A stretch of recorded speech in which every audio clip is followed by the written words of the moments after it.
ये हिंद दोस्तों, आपने थंबनेल तो देख ही लिया होगा कि आज की वीडियो किस टॉपिक के ऊपर है। आज हम बात करेंगे कि अल नीनो क्या होता है और आखिरकार अब कभी तो इतनी गर्मी पड़ जाती है और कभी ठंड पड़ जाती है, कभी बारिश बहुत ज़्यादा हो जाती है, कभी कम हो जाती है। तो हम आज इसी के बारे में चर्चा करेंगे।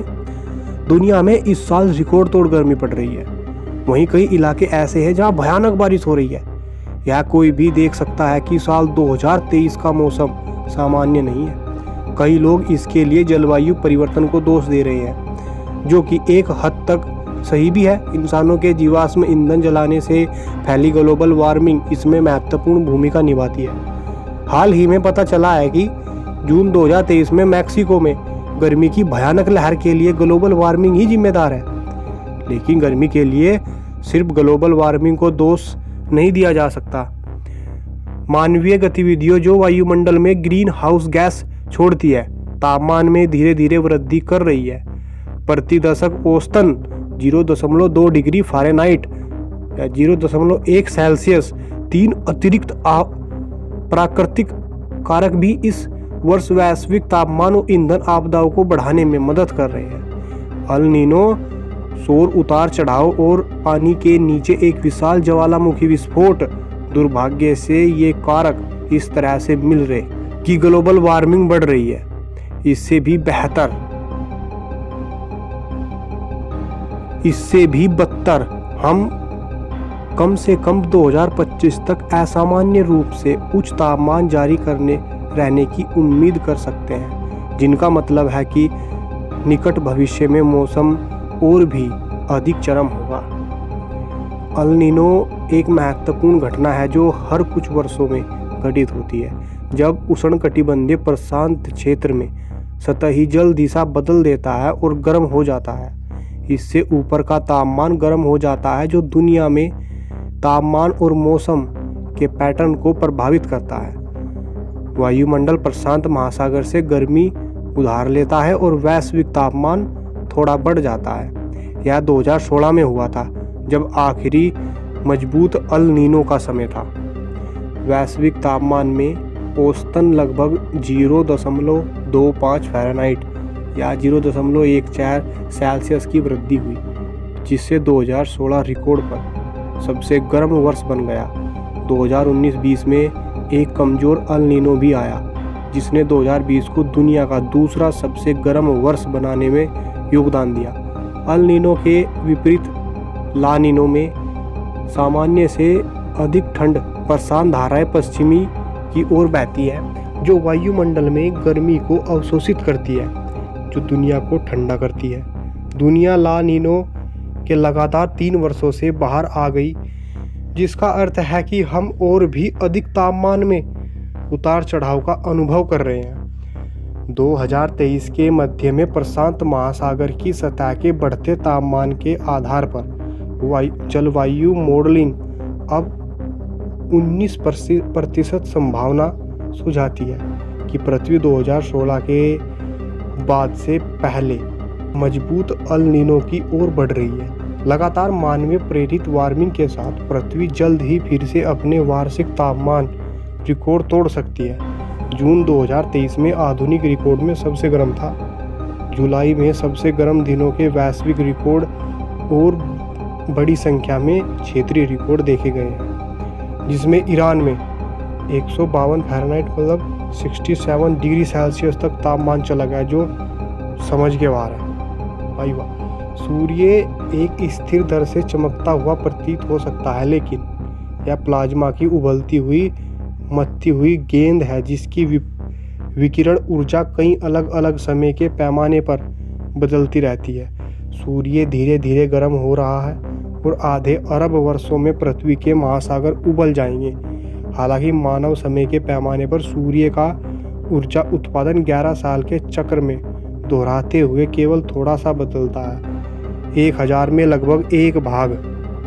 शिखर हमारे दैनिक स्तर पर ध्यान देने के लिए बहुत छोटे हैं, लेकिन वे पृथ्वी की जलवायु प्रणालियों को प्रभावित करते हैं।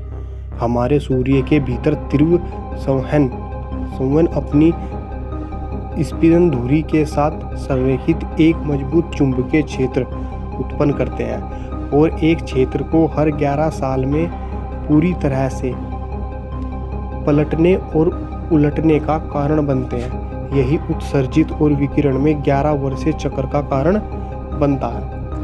सौर अधिकतम तापमान के दौरान पृथ्वी के तापमान में औसत सौर उत्पादन की तुलना में केवल 0.09 फ़ारेनहाइट की वृद्धि होती है, जो बड़े अल नीनो का लगभग 1/3 है। सौर न्यूनतम के दौरान इसके विपरीत होता है।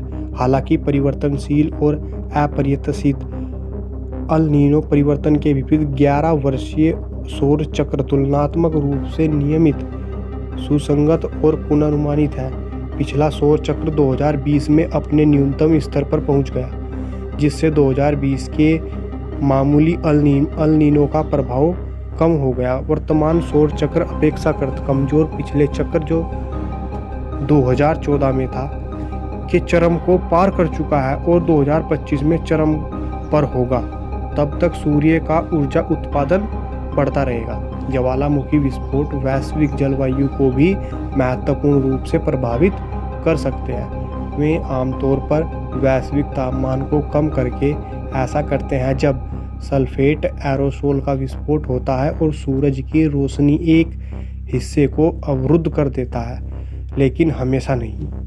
एक असामान्य मोड में 21वीं सदी का अब तक का सबसे बड़ा ज्वालामुखी 2020 में टोंगा हंगा या हाआपाई के विस्फोट का प्रभाव ठंडा नहीं बल्कि गर्म रहा है। विस्फोट से असामान्य रूप से कम मात्रा में शीतलन सल्फेट एरोसोल, लेकिन भारी मात्रा में जल वाष्प निकला।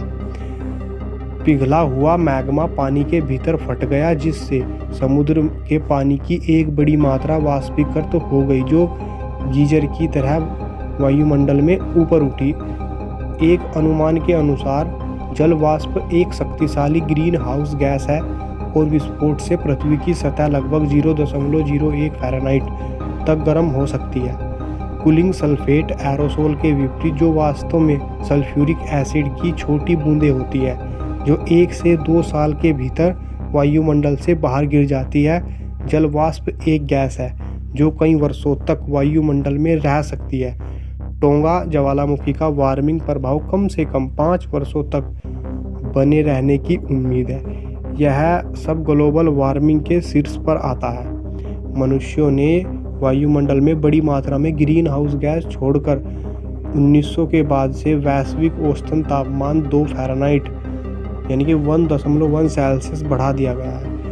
उदाहरण के लिए, मनुष्यों ने मुख्य रूप से वाहनों और बिजली संयंत्रों में जीवाश्म ईंधन के दहन के माध्यम से वायुमंडल में कार्बन डाइऑक्साइड की मात्रा 50% तक बढ़ा दी है।